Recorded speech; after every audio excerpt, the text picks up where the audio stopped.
Hey guys, it's your boy Uncle Rich here, and today we're going to talk about me. All right, today's episode will be all about your boy Uncle Rich, no holds barred, just me, okay? Standard disclaimer again, there'll be no filter for this one. I'm not bleeping out any curse words. If you don't like curse words or blasphemy, then don't listen to this. It's not for kids, all right? This is Adult Swim.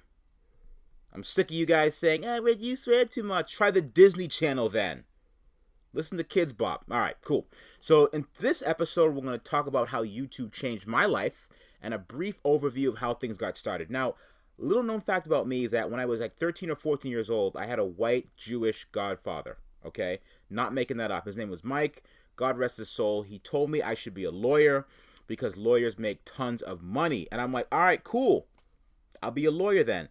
Then as I started going to school for a while, I was like, hold on. How many more years of this shit do I have to do again? I have to go to school extra years to be a lawyer? Nah, fam, not today. Screw that shit. So I wasn't a lawyer, obviously. But it's funny, if you fast forward to today, it's a good thing I wasn't a lawyer for a few reasons, because I have a few friends that went to school for law, and now they're jobless. All right? One of my buddies was like, hey, Rich, I need to borrow $500 so I don't lose my home. All right?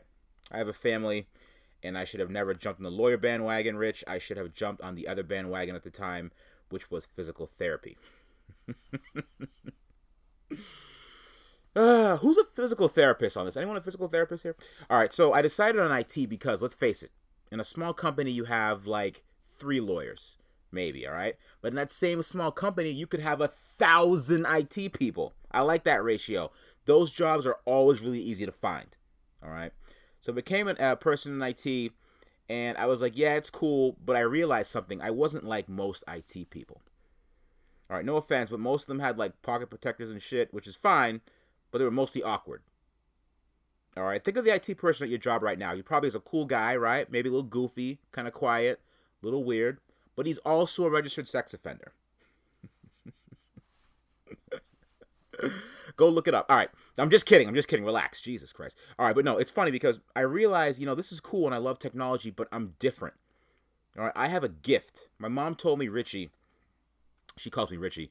She's like, you have a gift. Jesus Christ, you weren't blessed with looks, but damn, you're entertaining. So I said, you know what, Mom? Thanks for the harsh dose of reality. Screw it. I'll be an actor.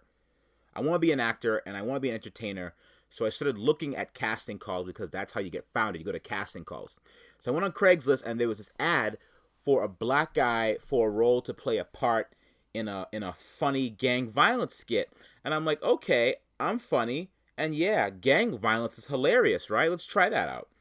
So I show up to this thing and they were cool, but there were like 947 black guys there, and they were all going over the skit, and one guy would be in the middle and he'd be basically stomped to death. And I thought to myself, you know what, Richard? You know what? I'm not going to perpetuate this black violence today. I want control over what I'm doing. I don't want anyone to tell me what to do. But let me see what else is on Craigslist first. So, okay, right here, I could film a gay scene for a lot of money. All right, I'm not gay, all right, but $500 is $500. Let me just drive by and check out the competition in this thing, all right? It was local, and there was a line out the door with some serious gay men, like professional gay men, and looking at them, I felt inadequate, so I kept driving. Now, Rich, were you really going to film a gay scene? The answer is no, but you know what? I drove by, and I supported them, all right? I drove by, and I said, that's nice, in my head. All right, so I stopped the acting dream, all right? Forget the acting dream. I started a blog on a forum called Tesla Motors Club about my flood build. So this is the first video you've seen of mine, and I'm a cheap bastard, and I bought a Tesla that was underwater, and I documented the rebuilding of it. So I introduced my charm, and I told my little story. It ended up being one of the most viewed stories in the forum's history. I think it reached 750,000 views.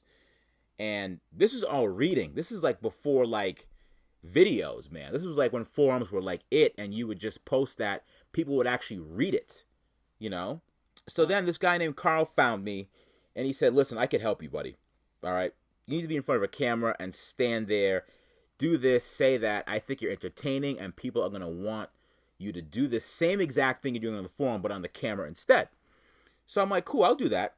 And Carl is the channel's co-founder.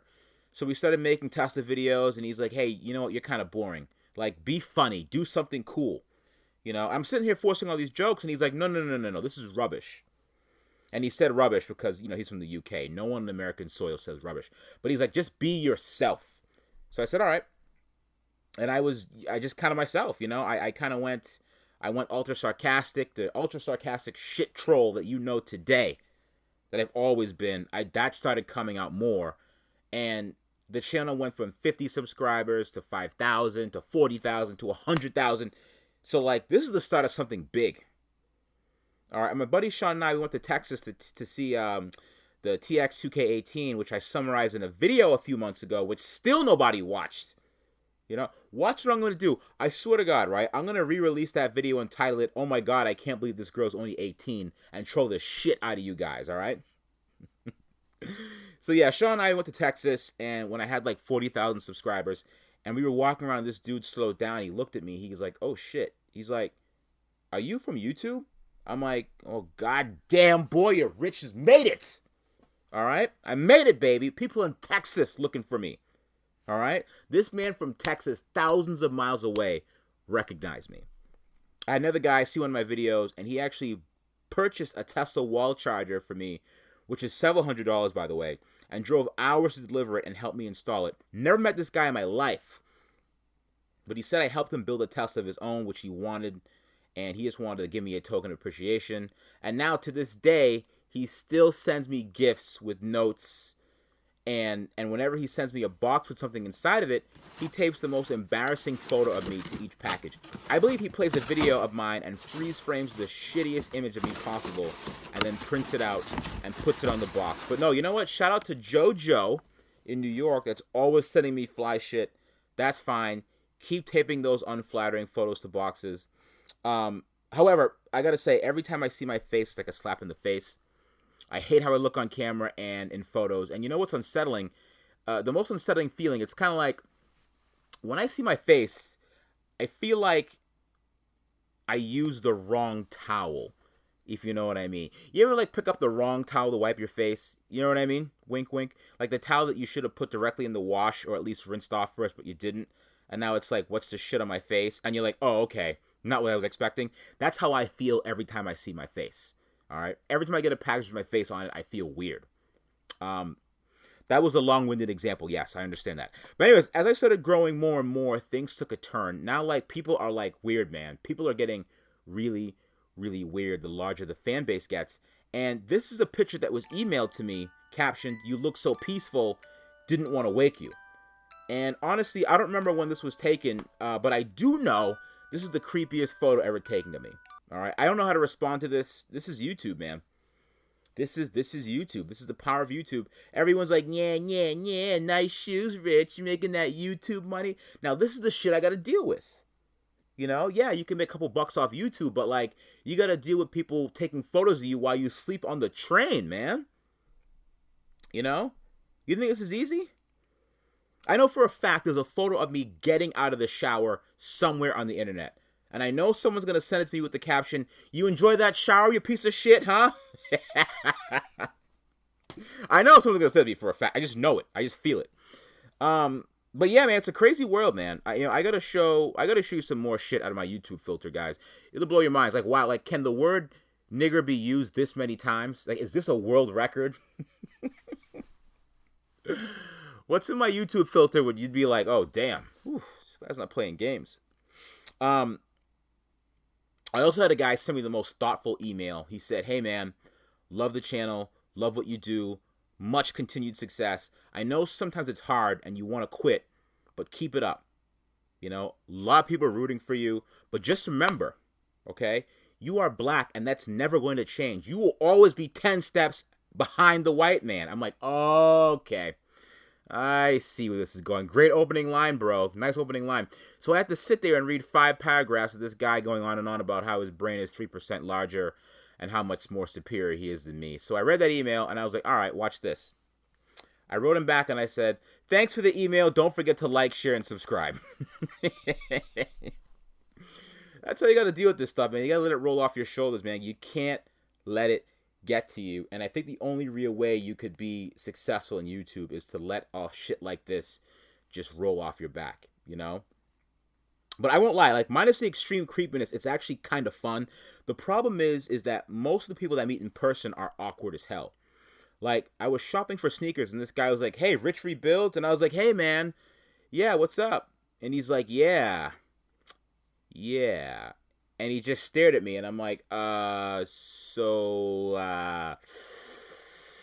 you like the channel?"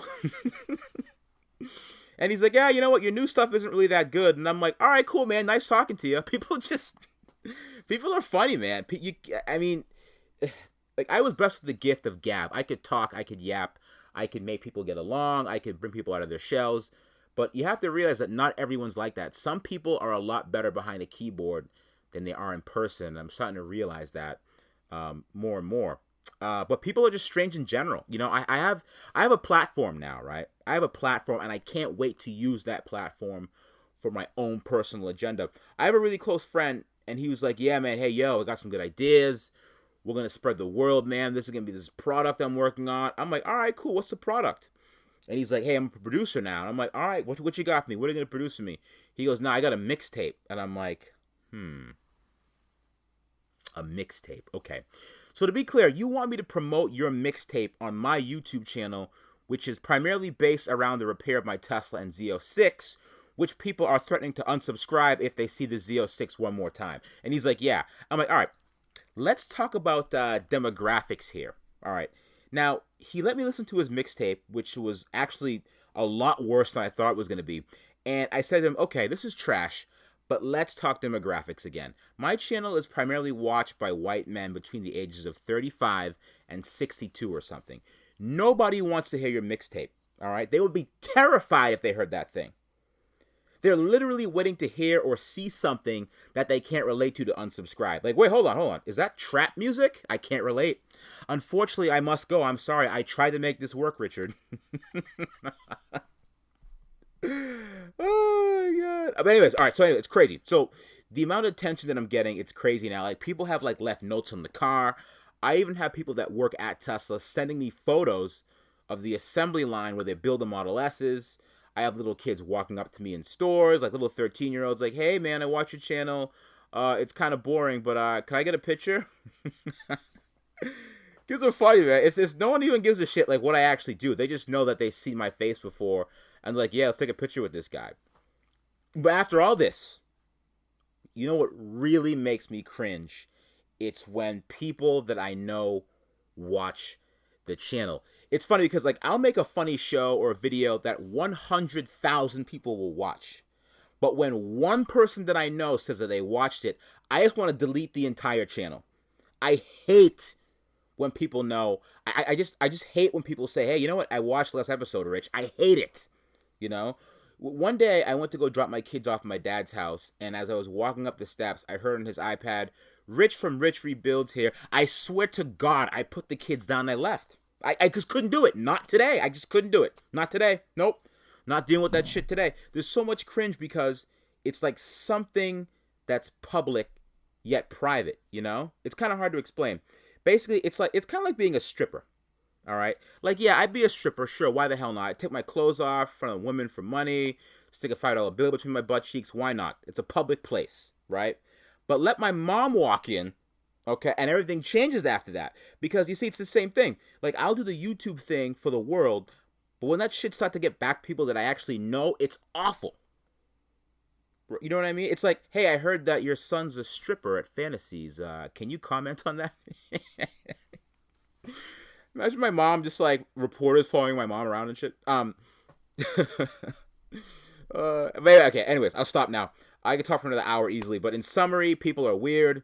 I'm slowly becoming a local celebrity, and it's only gonna get worse with people seeing me around and stuff. Funny, I got this note on my Instagram. "Hey, I saw you in Boston riding your one wheel." I'm like, "Shit, damn. I gotta walk around with like a Michael Jackson mask now." It's like people see me, people know who I am.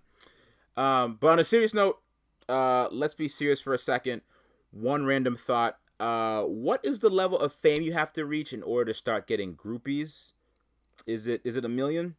Because not a single woman has approached me to be like, "Hey, you know what? I know you're from YouTube. So I was wondering if you were available for any bookings." And that's never going to happen. Speaking of that, speaking of bookings, what does it mean when an Instagram model says she's available for bookings? All right. I mean, I think I know what that means, but you know what? Shit. No, forget it. I'm going to change my Instagram right now so that I'm available for bookings. Hold on. I'm actually changing that shit right now. Rich is now available for bookings. Hit me up. Check me out on Instagram at RichieBKid. I'm now available for bookings, whatever that means. Let's just see what happens with this thing. Let's see where it goes. Thanks for listening. I got to run, and I don't want to bore you too much, but don't forget to like, share, and subscribe. I'll talk to you guys soon.